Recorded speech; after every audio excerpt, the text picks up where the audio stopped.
नमस्कार साथियों, आप देख रहे हैं इंडियन नेशनल न्यूज सच की खोज। मैं रिंकू राज और आज हम कौशाम्बी जनपद में पैंसा थाना क्षेत्र के अंतर्गत आने वाला गांव गोसलमपुर में मौजूद हैं। जैसा कि 17 जून को लगभग 5:30 बजे यहाँ पे एक बड़ा हादसा हुआ है। यहाँ पे पिपरमेंट की जो खेती है, गोसलमपुर के गांव के जो लोग हैं वो काफी दिनों से खेती करते हैं और फिर उस पिपरमेंट को बॉईल करके एक बड़े टैंक में उबालने के बाद उसमें से ऑयल निकालते हैं और तेल निकालने के बाद उसका विक्रय करते हैं। तो ये एक प्रकार से इन लोगों का ये व्यापार छोटा सा होता है। यहाँ पे 17 जून को लगभग समय 5:30 बजे दिन में यहाँ पे टैंक में उसी प्रकार से यहाँ जो पिपरमेंट है उसको बॉईल करके उबाला जा रहा था और उबालने के ही दौरान यहाँ पे जो टैंक है लगभग 5:30 बजे ये इसमें जब गैस बनी, ईंधन डाला जाता है तो इसमें काफी मात्रा में गैस भी बनती है। उसके बाद में तब जा करके उसमें ये जो पिपरमेंट है तब इसमें से तेल निकलता है। उसके बाद में ये अचानक से ये जो पूरा टैंक था इसमें गैस बनी और गैस बनने के बाद ये पूरा टैंक जो है वो ब्लास्ट कर गया। यहाँ पे इतना बड़ा हादसा हुआ और इतनी बड़ी यहाँ पे घटना घटित हुई कि यहाँ पर जो इसमें ईंधन डाल रही थी वो महिला और उनके पति भी इसी जगह पे मौजूद थे और उनके एक बेटे भी थे। टोटल कुल मिलाकर इस घटना में 3 लोगों की मृत्यु हो गई है। जब घटना हुई थी तो उस समय वो लोग काफी ज्यादा झुलस चुके थे। उसके बाद में इनको हॉस्पिटल के लिए कौशाम्बी जनपद में जिला चिकित्सालय ले जाया गया, जहां पर डॉक्टरों ने उन्हें रेफर कर दिया। रेफर करने के बाद फिर उनको प्रयागराज जनपद में स्वरूप रानी हॉस्पिटल ले जाया गया। वहां के भी जो डॉक्टर थे उनके नियंत्रण से बाहर थी उन लोगों की स्थिति। उसके बाद में परिजनों को ऐसा लगा कि ये जो डॉक्टर हैं इनके बस का नहीं है, तब परिजनों ने उनको प्रयागराज से सीधे दिल्ली में एक निजी हॉस्पिटल में शिफ्ट कर दिए। उसके बाद में 3 दिन के क्रम अनुसार एक दिन के बाद फिर अगले दिन ऐसा करके माता पिता जो थे और उनके एक लड़के थे, वो जो 3 लोग इस घटना में जिनकी मृत्यु हुई है उसमें पति पत्नी सहित उनके एक बेटे भी थे। इस घटना में जो बेटे थे वो उनकी शादी हो चुकी है, उनका एक छोटा सा नन्हा बच्चा भी है। इनकी जो शादी के लिए आपको जानकारी बता दें, 22 जनवरी 2022 को तकरीबन उनकी शादी भी हुई थी। यहाँ पे जो परिवार के जो लोग हैं यहाँ पे मौजूद हैं। इस घटना से जो जुड़ी जानकारी है और जानकारी हम भैया जी से निकालते हैं। भैया जी क्या नाम है आपका? राजू नाम है। पिताजी का नाम? संतोष कुमार। ये जब घटना घटित हुई थी तो इसमें कौन कौन लोग झुलसे हैं? ये मेरे पापा थे, मम्मी थी और मेरे भाई थे। आपके पिताजी की उम्र लगभग कितनी थी? तकरीबन 60 प्लस थी। माताजी भी थी? हाँ, वो भी। और जो आपके भैया थे उनका क्या नाम था? अमित कुमार। उनकी उम्र लगभग कितनी थी? 30 थी, लगभग 30 वर्ष जी।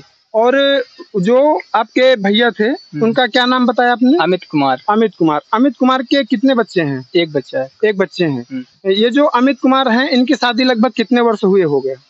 3 साल हो गए। लगभग 3 वर्ष हुए अमित की शादी हुई है। और जब जिस समय ये घटना यहाँ पे घटित हुई है उस दौरान यहाँ पे कोई जो प्रशासनिक अधिकारी हैं यहाँ पे घटना स्थल पे कोई जांच करने के लिए आए हैं कि नहीं? नहीं, अभी तक कोई अधिकारी यहाँ पे नहीं। कोई अधिकारी जो है वो यहाँ पे नहीं आए हुए हैं। फिर उसके बाद जब यहाँ पे हादसा हुआ उसके बाद आपके माता पिता और आपके भैया को इलाज के लिए कहाँ ले जाया गया? जिला हॉस्पिटल मंजनपुर। फिर उसके बाद में स्वरूप रानी हॉस्पिटल इलाहाबाद। और जब उसके बाद हॉस्पिटल प्रयागराज के बाद मैं नई दिल्ली ले गया उसको। नई दिल्ली ले जाया गया। लेकिन फिर लास्ट में उनकी जो स्थिति है वो बेकाबू थी और वहाँ पे एक्सपायर कर गए तीनों लोग, एक के बाद एक, लगभग एक दिन के अंतर में लगातार। पहले तो 21, 22, 23।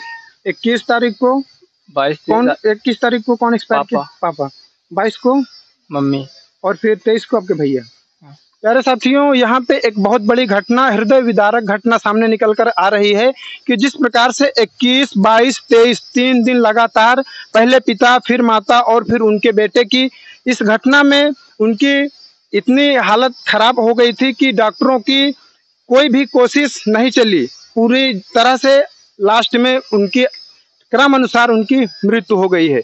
लेकिन सबसे बड़ी शर्मनाक ये है बात कि यहाँ पे कोई भी कौशाम्बी जनपद में, ये जो कौशाम्बी जनपद है ये बिल्कुल फतेहपुर जनपद से बिल्कुल बॉर्डर का एरिया है, ये जो पैंसा थाना है, ये फतेहपुर और कौशाम्बी का बॉर्डर का लास्ट थाना पड़ता है।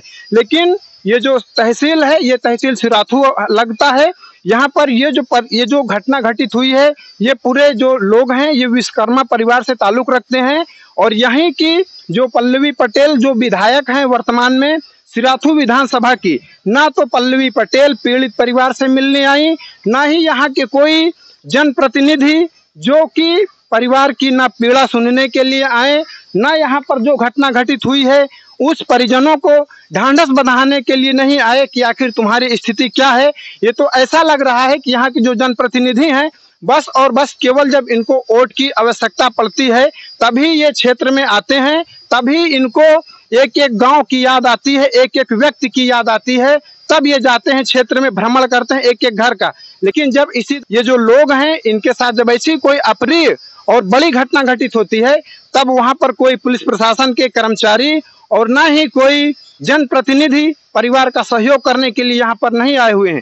जैसा कि यहाँ पे जो कौशाम्बी जनपद में जो जिला अधिकारी हैं मधुसूदन हुल्गी जी, उनके कार्यों की लोग बहुत प्रशंसा और बहुत सराहना किया करते हैं, लेकिन उनके भी द्वारा किसी भी प्रकार की कोई प्रतिक्रिया नहीं आई हुई है। या तो यूं कहा जाए कि अभी तक कौशाम्बी जिलाधिकारी के कानों तक ये जो कौशाम्बी जनपद में पैंसा थाना क्षेत्र के अंतर्गत गौसैलमपुर गांव में ये जो पीपरमेंट का जो टैंक फटा था, इस हादसे में 3 लोगों की जो मृत्यु हुई है, क्या ये सूचना अभी तक कौशाम्बी जिलाधिकारी के कानों तक शायद नहीं पहुंची है।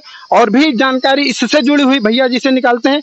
भैया जी, क्या संबंधित थाने के जो पुलिस प्रशासन के जो अधिकारी हैं वो आए, कोई लेखपाल आया इस घटना की जांच करने के लिए? नहीं, अभी तो नहीं आए, अभी तक कोई नहीं आया। यहाँ से लगभग जो थाना है, लगभग थाने की दूरी यहाँ पे कितनी होगी? तकरीबन 3 से 4 किलोमीटर है। 3 से 4 किलोमीटर। प्यारे साथियों, ये बहुत ही शर्मनाक, बेहद दुखद है कि 3 से 4 किलोमीटर दूरी पर यहाँ पैंसा थाना है, लेकिन एक भी पुलिस वाले इस घटना की आकर के जांच नहीं किए हैं कि आखिर यहाँ पे इतनी बड़ी घटना घटित हुई है। आकर के इनकी जांच की जाए और जो भी यथासंभव हो सके पीड़ित परिवार की मदद की जाए। हम आपको थोड़ा सा नजदीक से दिखाने का प्रयास करते हैं अपने पत्रकार साथी नीरज कुमार विश्वकर्मा जी के साथ। यहाँ पे ये देख सकते हैं जिस प्रकार से ये पूरा टैंक था, यहाँ पे ये जो भट्टी बनी हुई थी, जिस दिन यहाँ पे 17 जून को लगभग 5:30 बजे जब यहाँ पे हादसा हुआ, जब ये टैंक फटा, तब ये पूरा जो भट्टी है, ये जो पूरा एक प्रकार से छोटा सा कारखाना था, ये पूरा क्षतिग्रस्त हो गया है। इसी हादसे में ही 3 लोगों की मृत्यु हुई है। ये जो टैंक था, कुछ लोगों का ये भी कहना है कि काफी ऊंचाई तक यहाँ से जब ब्लास्ट किया था तो काफी ऊंचाई तक ऊपर जा करके जो पीपल का पेड़ है इसमें टकरा गया था। टकराने के बाद फिर पुनः आकर के ये इस स्थिति में गिरा, तब से ही वैसे के ही वैसा ये गिरा पड़ा है। ना ही कोई अधिकारी, ना ही कोई प्रशासनिक कर्मचारी आकर के पीड़ित परिवार से ना मिले हैं और ना ही उनको किसी भी प्रकार की कोई योजना का लाभ के लिए उनको बताया गया, ना ही कोई योजना के लाभ के लिए इनको कोई जानकारी दी गई। अभी हम मौजूद है कौशाम्बी जनपद में पैंसा थाना क्षेत्र के अंतर्गत आने वाला गांव गौसैलमपुर में। आप देख रहे हैं इंडियन नेशनल न्यूज सच की खोज। मैं अपने पत्रकार साथी नीरज कुमार विश्वकर्मा के साथ मैं रिंकू राज।